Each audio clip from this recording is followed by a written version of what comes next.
som. Muito boa noite, meus queridos. Que bom. Hoje o pessoal está alegre. Vou fazer que nem o meu querido Nicodemos. Já vou direto na jugular. Abram seus textos, por favor, em Ageu. Brincadeira, gente. Já começa já batendo, né? Não vai ser que nem ele, mas assim, vou tentar, né? Tentar, né?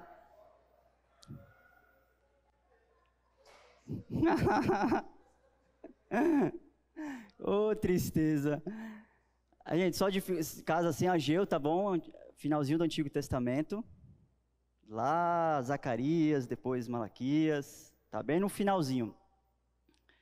Eu só vou ler o versículo 1 para não me atravessar na pregação da semana que vem, e aí nós vamos dar continuidade aqui, conversar um pouquinho sobre esse contexto histórico para entendermos o que está se passando aqui no livro de Ageu. Vamos lá. No primeiro dia do 6º mês do 2º ano do reinado de Dario, a palavra do Senhor veio por meio do profeta Ageu ao governador de Judá, Zorobabel, filho de Sealtiel, e ao sumo sacerdote Josué, filho de Jeozadaque, dizendo: assim diz o Senhor dos Exércitos, esse povo afirma, ainda não chegou o templo de reconstruir a casa do Senhor. Por isso a palavra do Senhor veio novamente por meio do profeta Ageu. E aí ele dá continuidade, eu não vou falar muito para não atravessar e tomar bronca depois. Vamos orar? Louvado seja o teu nome, Senhor. Muito obrigado porque nos dá a oportunidade de estarmos aqui reunidos, Senhor, como tua igreja, para adorar o teu nome. Muito obrigado porque podemos estudar a tua palavra, Senhor, e hoje especificamente começar esse estudo no livro de Ageus. Que o Senhor possa estar me usando, que o Senhor possa estar usando a tua palavra para nos transformar, Senhor, para que nós entendamos a mensagem dela e consigamos aplicar em nossas vidas. Que haja uma transformação no nosso pensar e no nosso viver, Deus. Muito obrigado, Pai. Muito obrigado pelo privilégio de estar aqui estudando a tua palavra e falando dela. Muito obrigado por tudo. Essa é a minha oração no teu santo nome. Amém. Gente, não sei se vocês já leram o Ageu, mas como eu sempre falo, é muito legal. Faz parte aí de, como o pastor Wesley já falou, né, um dos profetas menores. Ele é um profeta pós-exílico, ou seja, então ele se situaria depois do exílio de Israel. E aí nós vamos conversar um pouquinho o que está acontecendo aí com o povo de Israel, para ele ter sido chamado para dar a palavra para aquele povo. Antes de tudo aí, vamos tentar conhecer. Então o texto já começa falando aqui, ó, que no 2º ano do reinado de Dario, a palavra do Senhor veio por meio do profeta Ageu. E aí ele fala com Zorobabel, com o profeta, com o sumo sacerdote Josué.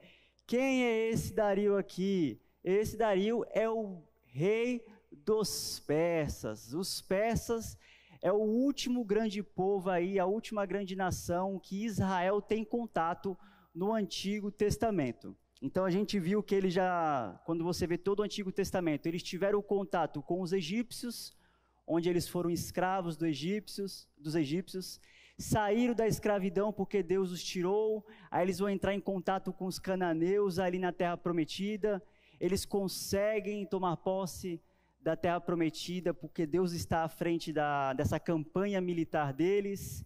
Depois desse momento, eles crescem em poder, crescem em riqueza com o reinado de Davi e Salomão. Depois o reino se divide, se levanta uma outra nação grande, os assírios, onde eles têm esse contato com eles. O reino do norte, nessa divisão que acontece de Israel, cai, é conquistado pelos assírios.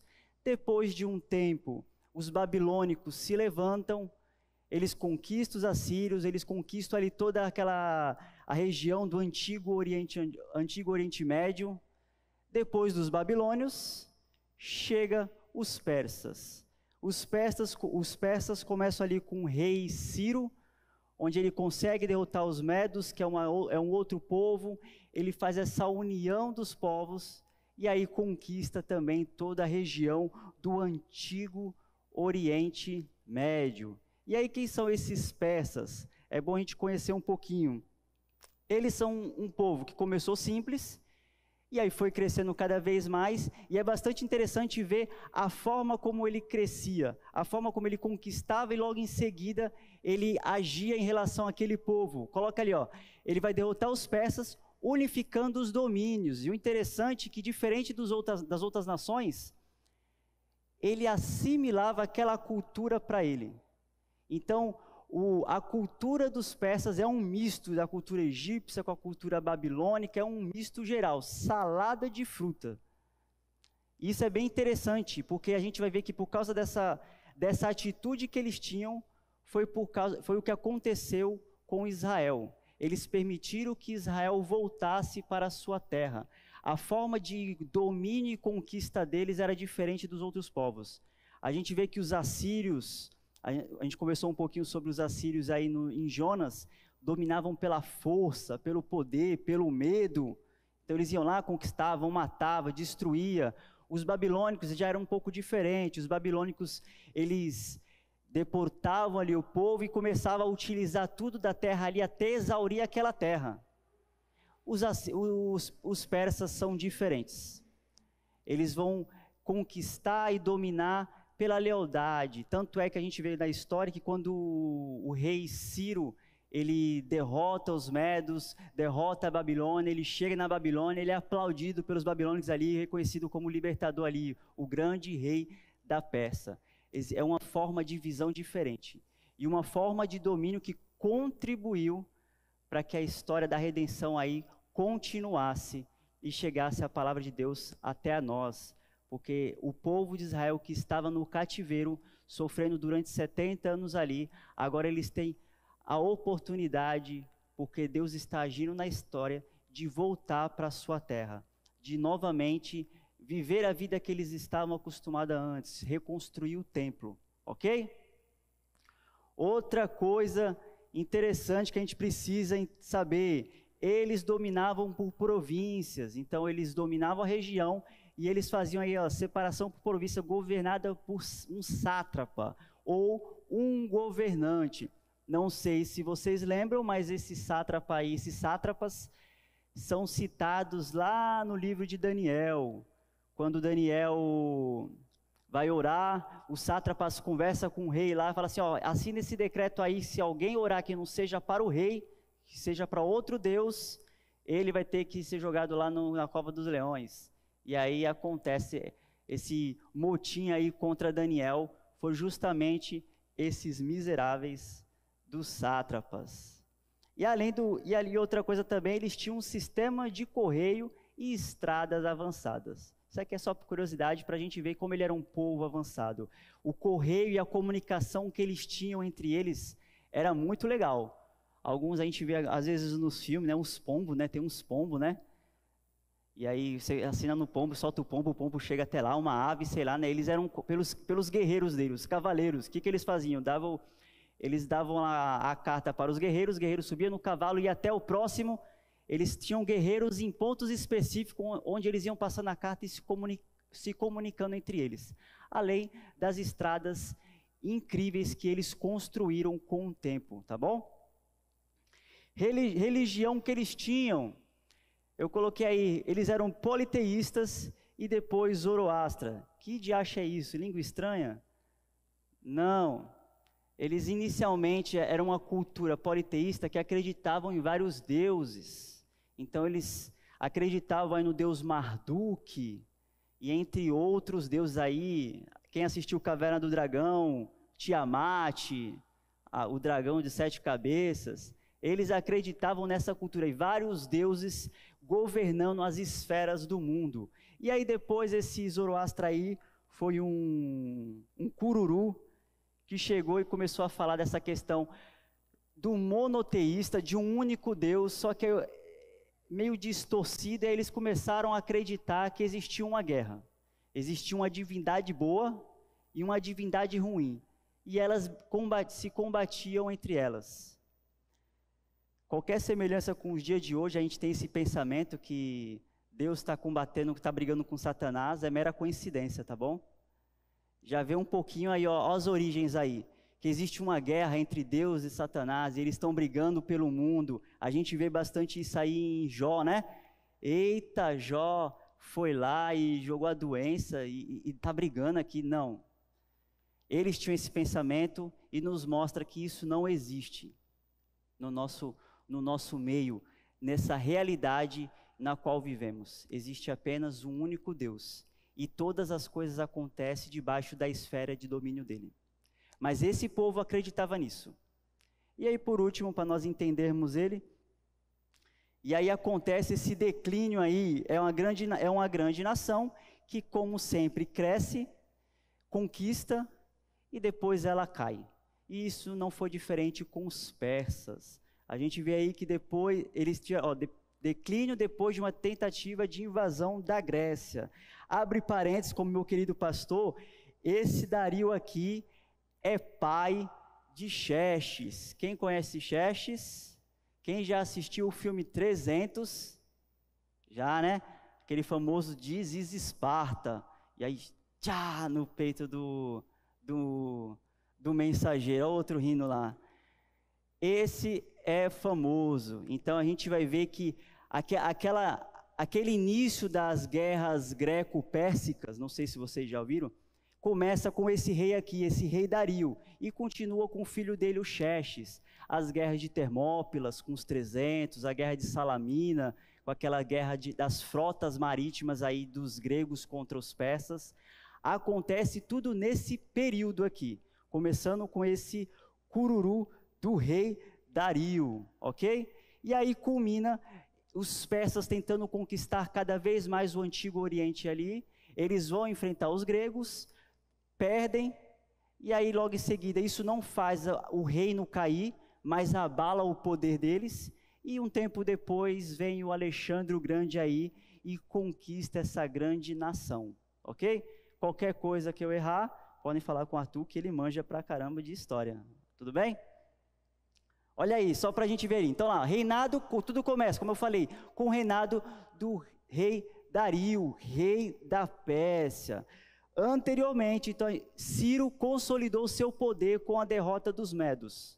Recebido na Babilônia como rei da Pérsia, visto como libertador e não conquistador. Eu já falei isso. Essa era a forma de governo dos persas. Eles dominavam de um jeito diferente. Assim como nós vamos ver que o Alexandre o Grande também dominava de um jeito diferente. E um jeito que propiciou para que o Novo Testamento fosse escrito. Ele dominava ali pelo intelecto. Ele conquistava os povos e ele ensinava o grego para aqueles povos. E o grego foi se difundindo cada vez mais, até chegar ao grego koiné, no qual nós conhecemos que o Novo Testamento foi escrito. É interessante ver como os povos agiam, é interessante ver como a história corre, e em toda a história tem um agir de Deus nela. Todas as coisas vão contribuindo para que o plano dele se realize, para que o Evangelho chegue a todos nós. E é muito legal ver isso. A gente vê isso em todo o Antigo Testamento, com essas guerras e conquistas que existem, a gente vê isso no Novo Testamento, e chegamos ao dia de hoje aqui, onde estamos aqui sentadinhos ouvindo um pouquinho sobre esse livro de Ageu. E aí, Ciro assina um decreto permitindo aos conquistados voltarem novamente para a sua terra, e aí entra a situação aqui de Ageu. Então Ciro vai lá, consegue derrotar os Medos, conquista ali toda a parte do Oriente Médio, o Antigo Oriente Médio, e aí ele começa a assinar esse decreto, permitindo que os povos conquistados pela Babilônia voltem para suas terras. Mas eles não vão voltar de forma totalmente livre, é claro. Eles voltam jurando lealdade àquele rei. Então eles voltam para sua terra, eles têm que pagar impostos, eles precisam dever obediência e lealdade àquilo ali, ao rei que está no poder. Tudo bem? Olha aí, na primeira volta que a gente viu, e aí, não sei se vocês leram, mas se não leram, leiam, lá em Esdras, na primeira leva, então, Ciro assina o decreto e vem um grupo de israelitas e voltam para Jerusalém. Voltam mais de 42 mil israelitas. é muita gente. E eles voltam ali para tentar retomar ao estilo de vida que eles tinham antes. E aí, nesse período, quando eles voltam, o que eles fazem? Eles começam a construir o altar. Lembra que eles eram um povo, o povo da aliança. Então, tudo que eles faziam em relação à parte sacerdotal, de rituais, de sacrifícios, era no templo. O templo havia sido destruído por Nabucodonosor. Eles foram para o exílio, eles não puderam mais fazer nada durante 70 anos. Então, quando eles chegam de novo na terra deles, o que eles fazem? Eles reconstroem esse altar e começam a fazer o alicerce do novo templo. E eles terminam essa grandiosa obra? Com certeza não. Eles param no começo. E aí, a gente vai ver que existiam várias dificuldades, olha lá. A realidade que eles viviam era uma realidade de domínio persa e problema de sobrevivência em uma cidade cercada por estrangeiros hostis e castigados pela seca e colheita ruim. Então, essa vai ser a realidade que começa o livro de Ageu. Um povo que voltou do exílio, eles tinham uma função que era reconstruir o templo, eles começam e eles param na metade do caminho. Deixa o templo para lá. A gente é totalmente diferente, né? Para tudo, faz tudo, completa tudo, né? A obra de Deus vai até o fim, né? Então, essa é a situação dos israelitas nesse período, ok? Opa, pulei demais, gente, desculpa. E aí, quem foi escolhido, como o texto já diz, para dar toda essa palavra e exortar o povo e a tentar trazer eles de volta para a missão que eles tinham ali, é o profeta Ageu, como eu já falei, é um profeta pós-exílico, contemporâneo de Zacarias, que a gente, mais para frente aí, se Deus quiser, um dia a gente estuda. E aí a gente vai ver que por meio deles, de fato, aquilo que o povo falhou, aquilo que o povo parou, que deveria fazer e não fez, no ministério tanto de Ageu como de Zacarias, isso vai acontecer. O templo vai ser reconstruído. Eles vão poder voltar à adoração deles novamente. Por que da importância do templo? É aleatório? Vamos reconstruir o templo, é a casa do Senhor, aleluia, amém? Eita, amém, né? Porque tem um objetivo, o templo, ele simboliza alguma coisa, ele quer ensinar alguma coisa. Deus se revelou para o seu povo de forma gradativa, de pouquinho em pouquinho, e ele foi ensinando ao seu povo a viver de uma forma santa, de uma forma que glorificasse o seu nome, dando elementos para conduzir o povo nisso. E um desses elementos, de fato, foi o templo. Olha aí, o templo simbolizava a presença de Deus entre o povo e servia de recordação de sua aliança com Israel. Tinha o propósito de estimular a obediência aos mandamentos e inspirar a verdadeira adoração a Deus. Então o templo ensina o quê? Que Deus estava habitando no meio do seu povo. Desde ali no tabernáculo, quando eles saíram do êxodo, no êxodo, saindo do Egito, o objetivo do templo, o objetivo do tabernáculo foi ensinar que ele é um Deus que habita no meio do seu povo. Diferente dos outros deuses, no qual os povos tinham que tentar adivinhar qual era a vontade deles. Vamos fazer sacrifício, a colheita está ruim. E agora, por que a colheita está ruim? É chuva, não está chovendo? E agora, o que a gente faz? Sacrifica o boizinho, sacrifica o carneirinho, sacrifica o meu vizinho chato, sacrifica ele também. Que a gente vê as culturas funcionavam assim. Funcionou? Eita, então agora eu acho que para acalmar o meu Deus, eu tenho que sacrificar esse tipo de animal. Não, Deus se revelou. Deus deu a sua palavra e fez uma aliança com o seu povo. O templo servia para isso, para mostrar e para ensinar aquele povo que ele habitava no meio do seu povo. Que eles deveriam ser obedientes. que eles deveriam viver aquela aliança dada a eles durante o seu dia a dia, não só dentro do templo. E aí esse ensino foi distorcido. A gente vê aí que na época de Jeremias, olha lá, o templo se tornara um amuleto da sorte. O povo de Judá associava o templo de Javé com a garantia de proteção. Então aquilo que era para ensinar o povo a como eles viveram uma vida, um povo que foi escolhido para ser um povo santo, uma nação de sacerdotes, as primícias do Senhor, eles inverteram totalmente. Aquilo era apenas um elemento de ensino, algo didático. Eles começaram a olhar para o templo agora como um amuleto. Então, só porque eles tinham um templo e tinham a lei, eles estavam totalmente protegidos, salvos de qualquer investida do inimigo. Amém? Ninguém falou amém? Aí estão espertos, hein? Glória a Deus. Então é isso. Eles inverteram, eles distorceram a coisa. E por causa disso, por causa dessa desobediência, por causa da idolatria deles, eles foram para o cativeiro. E agora eles têm a oportunidade de voltar para a terra deles. Eles têm a oportunidade de reconstruir esse templo e entender de fato e aplicar o verdadeiro significado e o ensino que Deus estava passando para eles. Essa é a oportunidade que eles têm. Olha aí. E aí, voltando do cativeiro, o povo reconstrói o altar e os alicerces. E eles param um trabalho por 19 anos. O povo tem a oportunidade de voltar. O povo tem a oportunidade de reconstruir aquilo que era tão importante para ele, aquilo que significava a presença de Deus no meio deles. E eles começam um serviço e eles param para construir a casa deles, para construir a fazenda deles, para começar a cuidar do dia a dia deles. Os propósitos que eles têm, os propósitos que eles deveriam ter se invertem. O objetivo deveria ser construir o templo, e eles começam a construir as casas deles. Eles começam a cuidar da vida deles, e esquecem aquilo que era principal e prioridade. Esse vai ser o contexto aqui de Ageu.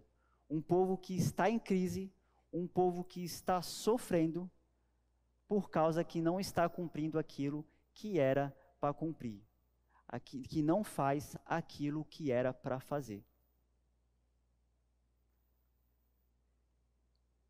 E aí Ageu, em todos esses enormes 2 capítulos que nós vamos estudar nesse tempo, ele vai chamar a atenção do povo sobre a realidade de secas e colheitas e a conexão com a sua desobediência. Então Ageu, o profeta Ageu foi chamado para exortar o povo da situação que eles estavam vivendo e fazer uma conexão. Essa crise que vocês estão vivendo, de seca, de vocês estarem plantando muito e naturalmente era para nascer muito, mas não está nascendo nada. Vocês estão trabalhando muito e não está vindo nenhum resultado. Isso que vocês estão passando é por causa da desobediência de vocês. Vocês não estão fazendo aquilo que vocês deveriam fazer. E aí aponta muito lá para a lei, lá para Deuteronômio, as consequências da desobediência do povo de Deus. Isso é importante. Essa vai ser praticamente a mensagem central de todo o livro de Ageu, que a partir de hoje nós vamos estar estudando aí em cada quarta-feira. Um chamado do povo para cumprir aquilo que eles deveriam fazer. Para que aquele momento de crise que eles estavam passando era justamente por causa da desobediência deles. O fato de eles não darem prioridade para o que era prioridade. Olha, a mensagem de Ageu para reconstruir o templo convida o povo à adoração adequada a Javé, em vez de uma fé cega, com uma atitude de reverência, humildade e sinceridade, demonstrando obediência à lei de Deus. Então, você lendo o livro de Ageu, você vendo o profeta Ageu falando com o povo, exortando, chamando a eles, façam o que é certo, dê prioridade para o templo, vai justamente convidar o povo à adoração verdadeira. E não a essa fé cega que eles estavam vivendo. Uma fé cega que eles estavam vivendo no passado e estão vivendo aqui. Uma fé de superficialidade. Esse vai ser o objetivo aqui de Ageu, chamando o seu povo a assumir o papel que eles deveriam estar fazendo. A reconstrução do templo. Não é à toa que quando você estuda Esdras e Neemias, qual vai ser a ordem que existe uma reconstrução da cidade ali? Naturalmente, se eu vou reconstruir uma cidade, eu falei um pouquinho lá, eles estão chegando num terreno hostil, onde tem várias nações ali em volta que querendo ou não vão querer atacar eles. O que eu vou fazer? Eu vou me proteger. Eu vou construir muralhas aqui para me proteger. Eu vou construir um forte para me proteger. E depois eu construo todas as coisas dentro desse forte que eu construí. Mas é invertido. O que primeiro deve ser construído é o templo. E depois as outras coisas. Isso mostra para o povo de Israel aonde eles deveriam colocar a esperança e a confiança deles. É no Senhor, não é em nenhuma outra coisa. A gente vê que antes do exílio, muitas das falhas do povo foi justamente por colocar a confiança dele em algo que não era Deus. Deus exortando para o povo se voltar a ele e eles preferindo fazer alianças políticas com outras nações. E deu no que deu, eles foram para o exílio. O que a gente consegue aí, com o livro de Ageu, aprender um pouquinho? Que Ageu nos convida a uma adoração verdadeira diante do Senhor. E uma avaliação de onde estão suas prioridades. Somos chamados a um arrependimento pela indiferença para com a glória de Deus e a fé nas bênçãos futuras prometidas na aliança. Essa vai ser a estrutura do livro de Ageu. Ageu confrontando o povo e exortando a eles assumirem o papel dele. Um papel de reconstruir o templo. Um papel de fato, obediência e reverência ao Senhor. E depois ele vai começar a incentivar o povo a permanecer firme, principalmente olhando lá para frente. O que Deus sempre prometeu para o seu povo? Ele ia preservar ele ia preservar a linhagem messiânica, a linhagem de Davi. E ele o fez até aqui. Isso deveria dar esperança para o povo. A gente vê essa linhagem sendo preservada com Zorobabel. Hoje, a nossa esperança está na segunda volta de Cristo. Na volta onde ele vai trazer de fato justiça, paz e instaurar o reino dele. O povo deveria se fortalecer na promessa de que um representante dessa linhagem de Davi ainda vivia, porque Deus preservava. Nós devemos nos fortalecer na promessa de que Deus vai cumprir e Ele vai voltar para resgatar a sua igreja. O livro de Ageu vai nos chamar para analisar o que de fato é a nossa prioridade na nossa vida. A prioridade que eles deveriam ter ao voltar do cativeiro era reconstruir o templo, era restabelecer esse relacionamento com Deus, essa adoração verdadeira com Deus. Nós também devemos reavaliar constantemente as nossas prioridades. A nossa prioridade como povo de Deus é proclamar a palavra do Senhor. É participar dessa expansão do reino de Deus nesse mundo que tanto precisa de salvação e de ouvir o nome de Cristo Jesus, nosso Senhor. E esse livro nos ajuda a avaliar de fato qual está sendo a nossa prioridade. Será que está sendo a reconstrução e construção constante da nossa santificação e nessa relacionamento com Deus? Porque a nossa vida é uma santificação constante, nós cada vez mais buscando estarmos parecidos e buscando essa santidade? Ou estamos querendo construir nossas casas, nossas fazendas e qualquer outra coisa que venha aí que nós façamos, como o povo de Israel de fato fez. Negligenciou a fé e negligenciou o seu papel como nação e povo de Deus.